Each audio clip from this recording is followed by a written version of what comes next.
तर नमस्कार मंडळी, डॉक्टर असून दत्तसेवेसाठी वाहिले जीवन. डॉक्टर म्हणजे तुम्ही पेशंट डॉक्टर? Patient doctor. कोणते डॉक्टर? मी BAMS MD आहे. एमडे.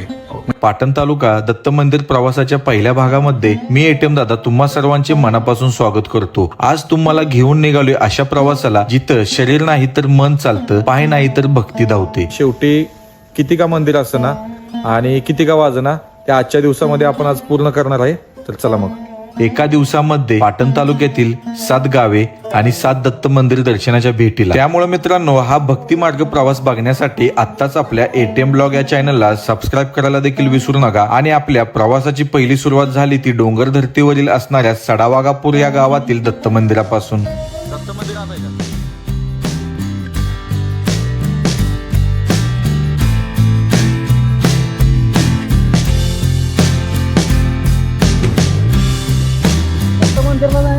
दत्त मंदिरला इकडेच का?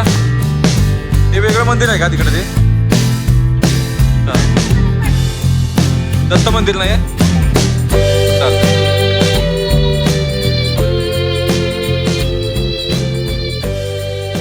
तर मित्रांनो, पहिला स्पॉट हा सडावागापुरावरील दत्त मंदिर. तर त्या ठिकाणी आता आपण आलेलो आहे, बघू शकता तुम्ही. अजून 15 दिवस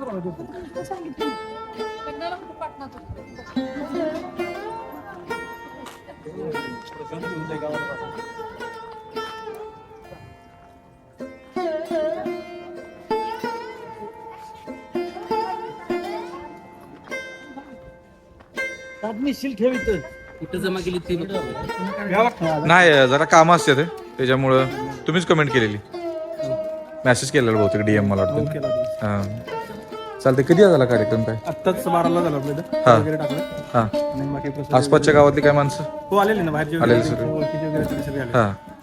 व्यवस्थित काय तेवढे येते सगळं. तर मित्रांनो, आता आपण पाटण तालुक्यातील दत्त मंदिर एक्सप्लोर करणार होतो. तर त्यातल्यापैकी आता तुमचं नाव काय दादा म्हणाला? दोंडी बागरे. दोंडी बागरे यांनी आपल्याला DM केलेलं आणि त्या DMच्या आहे ना आता आपण प्रवास पाटण तालुक्याच्या सिरीजच्या अंतर्गत आता दत्त जयंतीला आपण या ठिकाणी हजेरी लावलेली आहे ह्यांच्या ठिकाणी. तर असंच आता आपल्याला करत खाली चापळचं एक दत्त मंदिर, नंतर पुढं नाडोलीतलं एक दत्त मंदिर आणि पुढं आपल्या ढेबवाडी घाटामध्ये एक दत्त मंदिर आहे.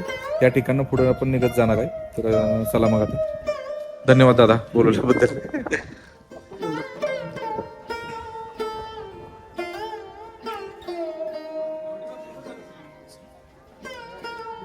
नमस्कार मित्रांनो, आता आपण पहिली जी भेट दिलेली आहे ती सडावागापूर या ठिकाणी दिलेली आहे. तर त्या ठिकाणी या दत्त मंदिराचे जे सेवक आहेत तर ते आपल्या समोर आहेत. तर त्यांच्यापाशी आपण आता जाऊया आणि हे दत्त मंदिर कशा पद्धतीनं ते सेवा करत आहेत त्याची तर ते आता आपण त्यांच्याकडनं जाणून घेऊया. तर नमस्कार. नमस्कार. तुमचं नाव सांगा मला पहिल्यांदा. माझं नाव डॉक्टर मारुती ठकुराम मानेरे. गाव? प्रॉपर सडावागा. सडावागापूर. किती वर्ष झालं तुम्ही सेवा देताय? मी दत्त भक्तीमध्ये आहे वयाच्या 8 वर्षापासून. वयाच्या पण मंदिर हे 2021 साली चालू झालं. त्याचं काम हे 2017 पासून चालू होतं. 21 पासून ही सेवा चालू आहे. चालू आहे. डॉक्टर म्हणजे तुम्ही पेशंट डॉक्टर? Patient doctor. कोणते डॉक्टर? मी BAMS MD आहे. एमडे. मग ह्या क्षेत्राकडे वळण्याचं कारण काय? हो, आता ह्या क्षेत्राकडे वळण्याचं एकमेव कारण म्हणजे की जिथं सायन्स संपतं तिथून पुढे अध्यात्म चालू होतं. कारण सायन्सच्याही आधी वेद लिहून ठेवलेले आहेत आणि त्या वेदामध्ये सगळ्या गोष्टी आहेत. त्यामुळे मी असं वेगळं सांगायची गरज नाही, कारण तेव्हाच ऑलरेडी वेदात सांगितलेलं आहे. तर मी वेगळं काय सांगू? तुम्ही पहिल्यांदा हे दत्त मंदिरची जडणघडण तुमच्याच थ्रू झाली. हो. तर कशा पद्धतीनं हे गावाचं सहकार्य वगैरे तुम्हाला मिळालं? मला आमच्या गावाचं पूर्णपणे सहकार्य मिळतंय किंवा आजूबाजूच्याही लोकांचं सहकार्य मिळतंय. कारण जेव्हा मी सेवा करत असताना आम्हाला भिक्षान्न घ्यावं लागतं. जेव्हा आपण भिक्षान्न घेतो तेव्हा जर त्यांचं सहकार्य नाही तर ते आम्हाला भिक्षाही मिळत नाही. भिक्षा मिळते याचा अर्थ आम्हाला ते खूप मदत करते. म्हणजे गावातल्या लोकांची ह्या गोष्टीसाठी तुम्हाला पूर्ण सपोर्ट आहे, मदत आहे आजूबाजूच्या. पंचक्रोशीतून आहे. आणि तुमचा जो संसार आणि ह्यो त्याग कशा पद्धतीनं तुम्ही ऍडजस्टमेंट करता?